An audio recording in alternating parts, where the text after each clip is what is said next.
Hey guys, and welcome back to another LMMS video. Today I'm going to show you how I made this bass house drop using stock LMMS instruments and samples.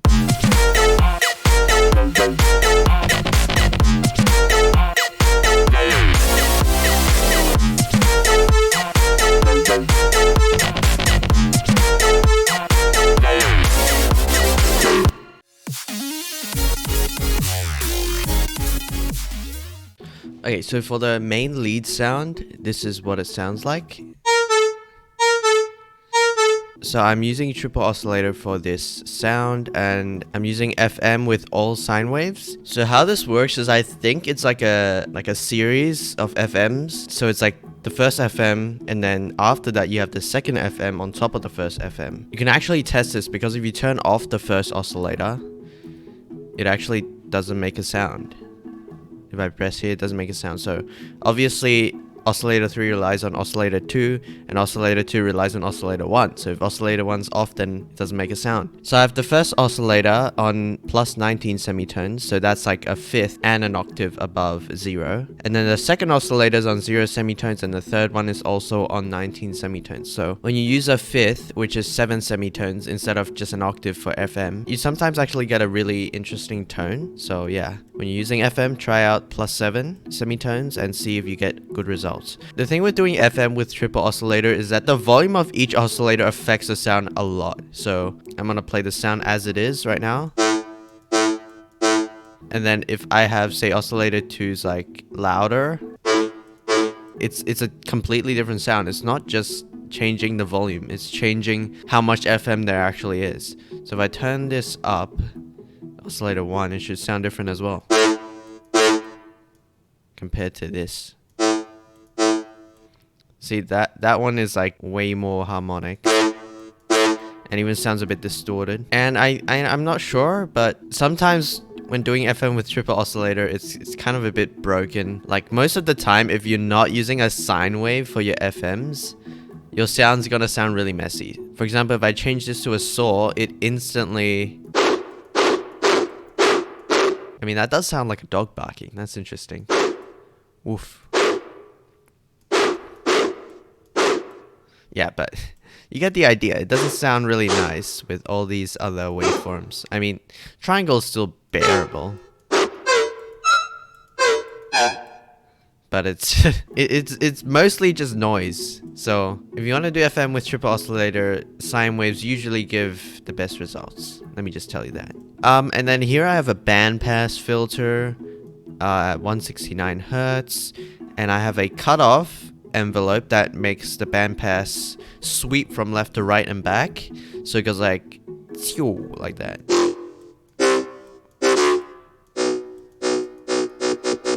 Without it, it's just...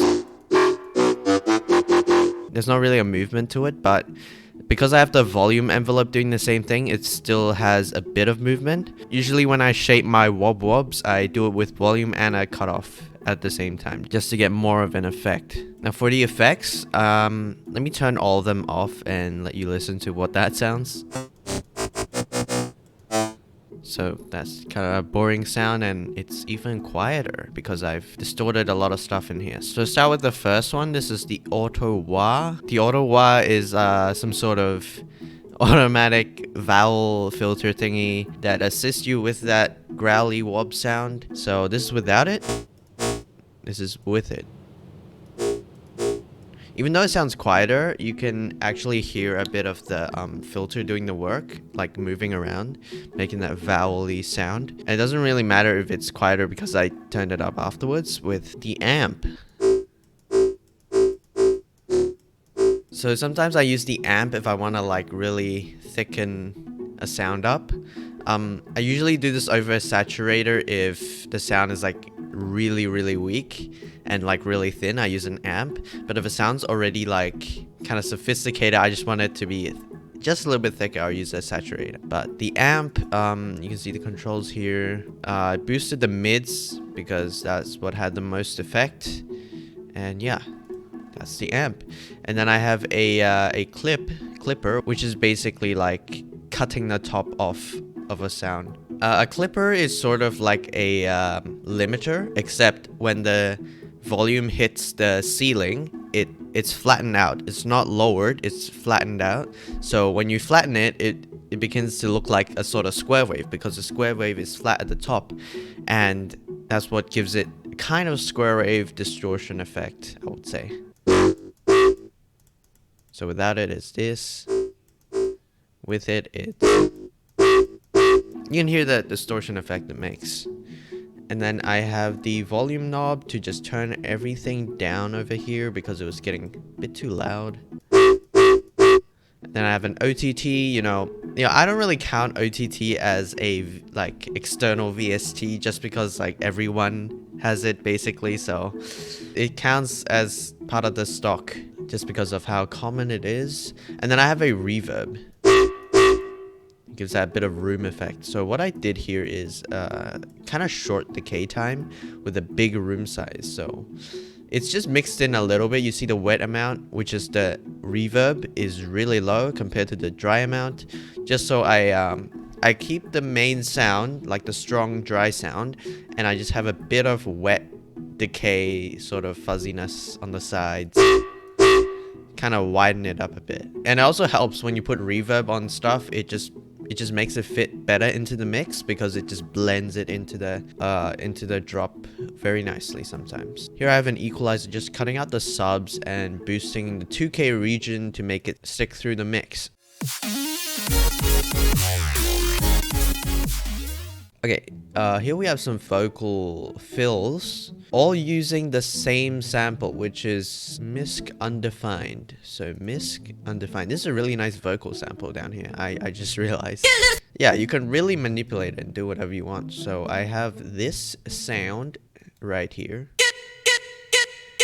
which is, I mean, it's pretty obvious. You just take the first part and put the end point there so it doesn't go the whole sample. And for the effects, I have a simple reverb right here. Just widen it up and make it fit better into the mix. An EQ, cut out the sub region, muddy mids, and boost some of the 7K, 8K, make it a bit crisper. And then to top it off, I just have an OTT right here. And now the second fill is also the same sample, except it's pitched down, so it just sounds like this. In the context of the whole thing, it sounds like this. So it's just a sort of filler in the drop to make sure that it's not empty at that spot. You know, vocal fills are always really reliable and they sound good a lot of the time, so you should use them more often. Now here we have the ARP, which I use Bit Invader, you know, drew a random ass wave. And then I have a pluck with the cutoff filter right here, so it's plucky.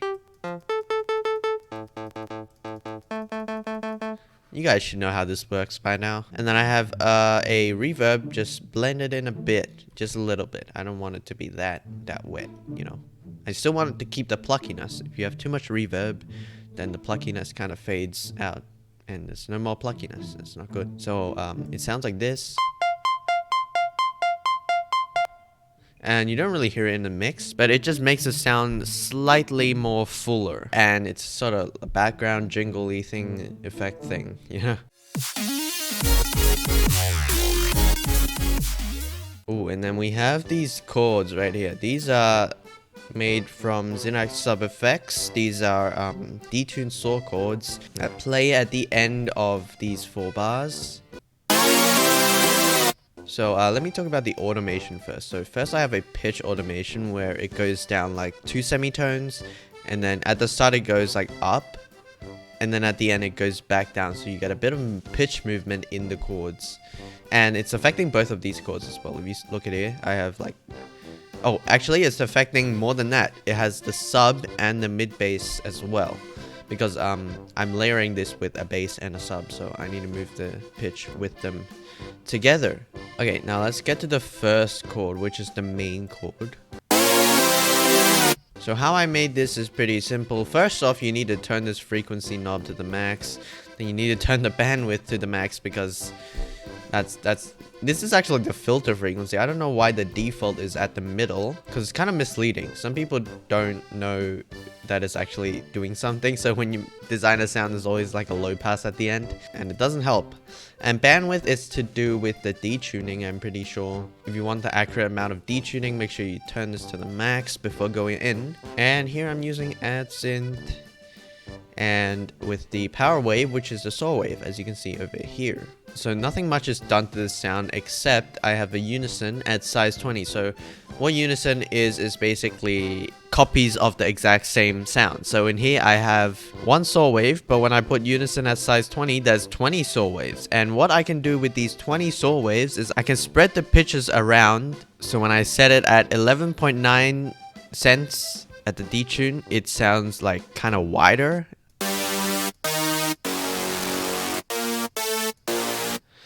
As compared to if I didn't have unison, like say I put it at off, and it would sound like just a static sound.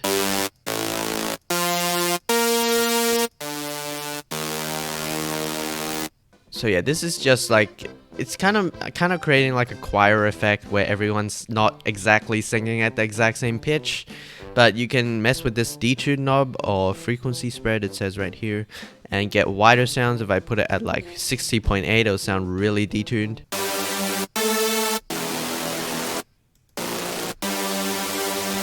Yeah, that doesn't sound good at all for this chord.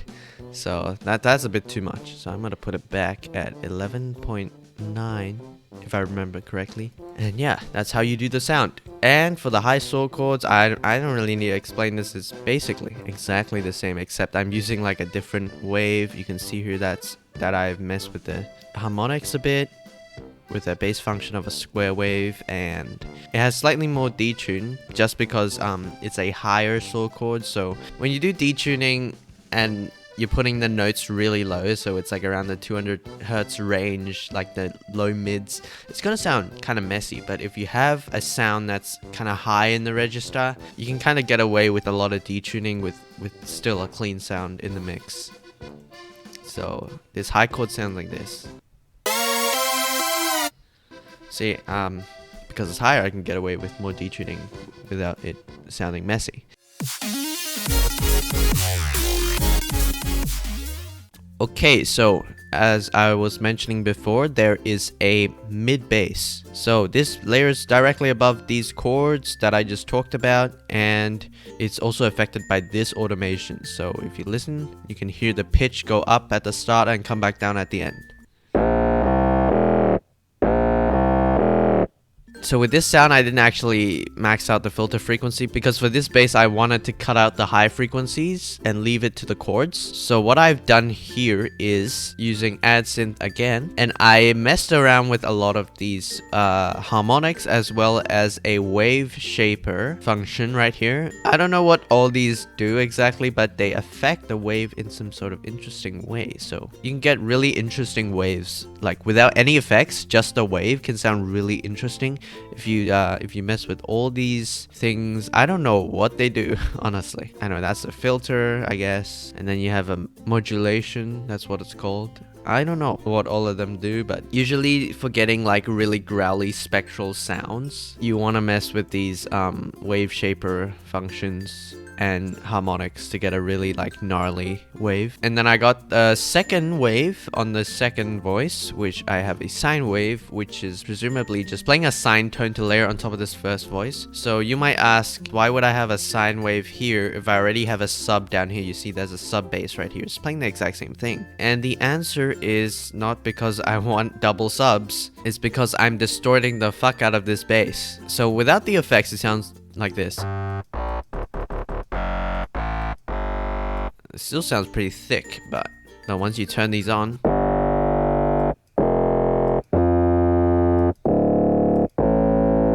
it's like a completely different sound. So when you have multiple voices combined and you saturate them together, then you get a really interesting sound out of it. This is true sometimes when you want to layer white noise on top of a sub. When you first do that, it just sounds like there's a bass sound and then there's like a really annoying noise on top of it. But when you distort it, it actually gets a really nice tone because it kind of like modulates them together. I don't really know how to explain this, but it's a cool thing, you know. So let's start from the top. You have a saturator. Turn it on. Completely different tone. Like a saturator just makes a tone of a sound different, and you do that with the tone knob and the gradient knob. You just mess those around, you get a really wide variety of sounds. So I have the saturation maxed out here actually, and then I have a clipper right here doing what I told you before on the lead. It just makes everything sound louder and clips everything at the top, so when it's too loud it actually distorts.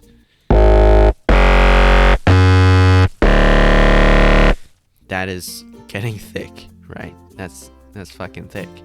And then I have an amplifier to lower the entire volume at the end,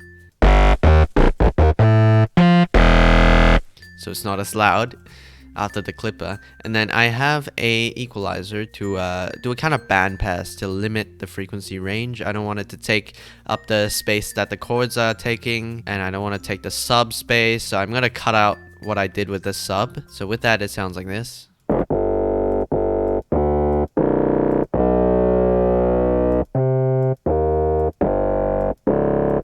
And to top it off, this amplifier actually does nothing. Okay, so that's how it's gonna be. Y'all wanna play? So that's that sound, and then I have the exact same sound right here called mid-bass decay, and what this is basically the same sound, but it has a bit of a amplitude envelope right here, so it's kind of like a bit of a pluck, but it's a really slow pluck. So I'll let you listen to what that sounds. So you can hear the bit of decay at the end. And the reason I had a decay was because I had to layer this over the lead, and I wanted the bass and the lead to have the same sort of movement, so it would sound nice together. And together they actually sound like this. Anyways, the effects is basically exactly the same. It's just copied, straight up copied. And even this amplifier is copied for no reason. So I will just remove that. Thank you. And here I have a pluck bass fill made with Monstro. I still don't really know how to use this thing, but reckon would put one Monstro in there. So let's hear what this actually sounds. Yeah, so it's a sort of like housey sort of bass pluck. So you can see I'm using FM as usual. I don't know what the fuck I did. I just did some experiments with the waves and see which ones sound good, and I got a good combination. I'm not gonna explain how I did this, like I'm not gonna act like I knew what I was doing. Anyways, let's move on to the envelope section, where I have a low pass and a cutoff envelope, which does the kind of plucky sort of movement. And I do the same with the volume as well, so you get that pluck movement. And moving on to the effects. So without any of the effects, it sounds like this. Pretty standard sort of sine wave sounding thing. And I got the auto wah. Immediately, like without it. With it, you get that whoa kind of movement. This is what I love about LMMS stock effects. Sometimes you get like these nice effects that just you don't see anywhere else. I mean, I'm sure there's VSTs that do the exact same thing, but come on, this is LMMS and it's a stock effect. How cool is that? Now I got a saturator on the second, just kind of beef it up a bit. Then I got an OTT and an EQ, and this EQ is just boosting the highs to get a bit of that energy back. Yeah, that sounds pretty thick. That's real nice. So in the context of the mix, it just fills in this empty space here when nothing else is playing.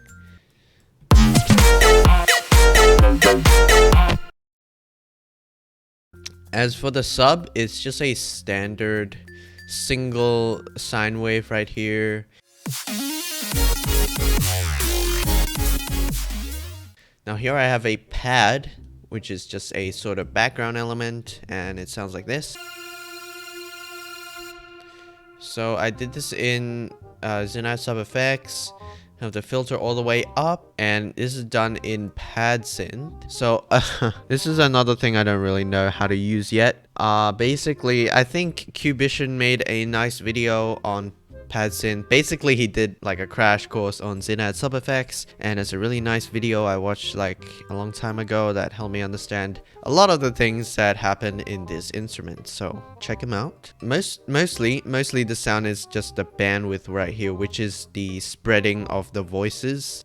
But here you can press the change, and you can change the wave here, change the harmonics, get a nice looking wave, and all these other knobs I basically have no idea what they do. Yay. And a thing to note here, when you change settings, you have to press apply changes every time you change something.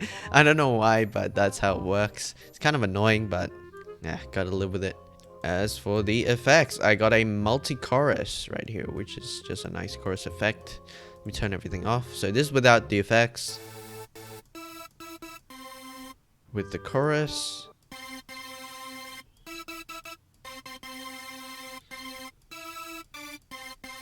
just kind of changes the sound a bit. I don't know if it's for the better or the worse, but it's a change. Then I got a reverb, because it's a pad, you gotta have reverb on that, and then a OTT just to make it a bit stronger.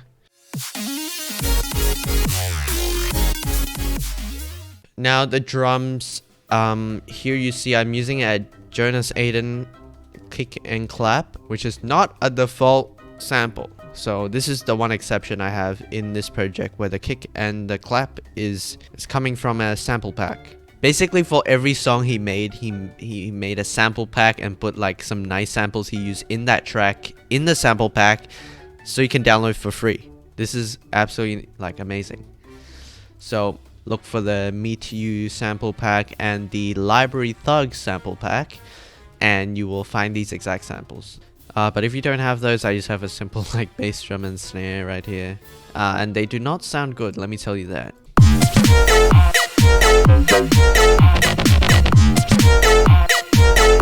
As compared to if I were using the Aiden drums.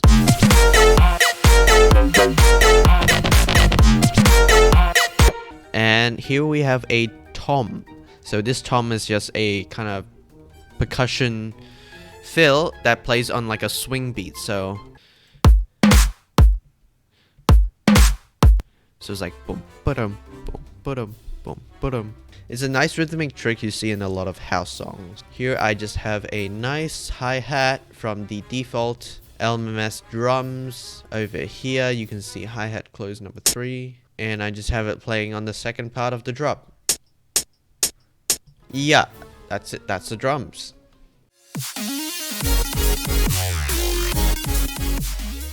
Alright, moving on to the growls. We have the first sound right here. That's a really nice sound. So where does this come from? This comes from the trumpet sample, which if I recall correctly is over right here. There it is. This is what the original sample sounds like. Pretty cringe. First of all, let me just turn off everything, and this is what it sounds like without effects. So it's got a pitch automation, goes up 4 semitones, just for that pitch movement. This actually starts at a really low note. That's what gives it like the really nice bass tone. So let's go through the effects one by one.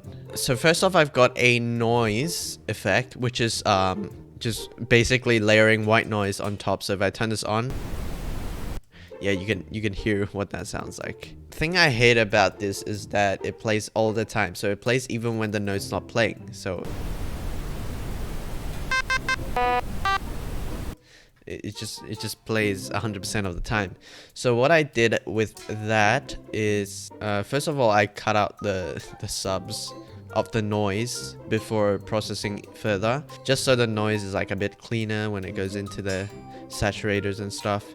And then secondly, I have another equalizer that does the vowel effects. So here I have the automation for this low pass, where it goes like whoa, whoa, whoa, whoa, whoa, whoa, whoa, 7 times. I don't know how to explain this rhythm, but it's just what I hear in a lot of bass house tracks. They have like this sort of rhythm.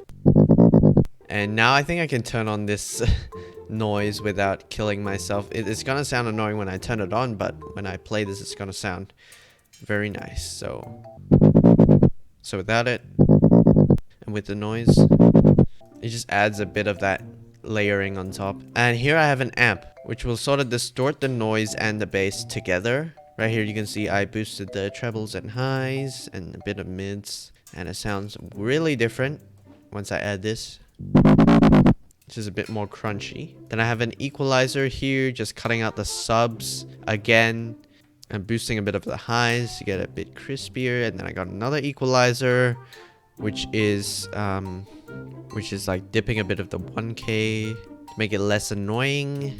Then I have another saturator here that just thickens everything up again. So you hear now there's like not a lot of bass in there, and that's actually fine because later on I will add it back in a really interesting way. So first I have an amp to kind of turn everything down right here because it was getting too loud with the saturator. Then here you can see this bass enhancer. This is what I've discovered recently is actually the big source right here. So without it, it sounds like this. But when you add this, have a listen. It just adds really nice bass to it. It's like a harmonic bass thingy. I don't know how it works, but if you use this with sounds that really move around spectrally, it gets a really nice effect. Like it's kind of like the basses with like warping around and stuff. I'll use that more in the future and see what interesting results I get. And then I have a reverb here just to add a bit of room. And then tone stack. This thing is like the bass enhancer. Does kind of similar idea, except kind of a bit different in a way I cannot explain. But here's the sound without it, and here's with the tone stack. Don't know what it does honestly, but if you took it out into settings, I guess you get a different tone. And to top it off, an OTT and an EQ right here, just cutting out the muddiness and boosting some of the highs, and you get the final sound like this. So next we have a really nice sound, which is kind of a signature house sort of sound, and it sounds like this. So it's a standard FM wob thing, and you can do it really simply with the triple oscillator. So first I want to thank Electro, a good friend of mine, who gave me this preset a long time ago, like I don't know, 2 to 3 years ago, I don't know. It's a really nice ass sounding bass sound. So it's both FM right here, sine waves here, you gotta get the volume right. I'm not going to show you exactly what they are. You can just go download the project and have a look yourself. But here you can see that 0 semitones, 12 semitones, 24 semitones. That's the setting. And then you got a volume wob right here doing the movement, and you got the cutoff doing the exact same thing. So the low pass here just going like wow, wow, wow, wow kind of thing. And then the effects chain starting with the OTT. So without the effects, it doesn't really sound that FM-y. It still sounds a bit FM-y, but we actually need to bring that sound out. So here I use a Camel Crusher, again, another free VST, honestly. And if you don't have it, just go install it. It's a really nice distortion plugin. Really easy to use and gets really nice results. So this Camel Crusher kind of just thickens everything up. It doesn't really bring out that FM tone yet. And then we got the equalizer. This is Electro's work. I didn't make this equalizer settings, but he did what he liked best, and I just kept it. And then the final thing, the thing that brings out that FM tone, is a reverb. So have a listen. This is without the reverb, and this is with a reverb.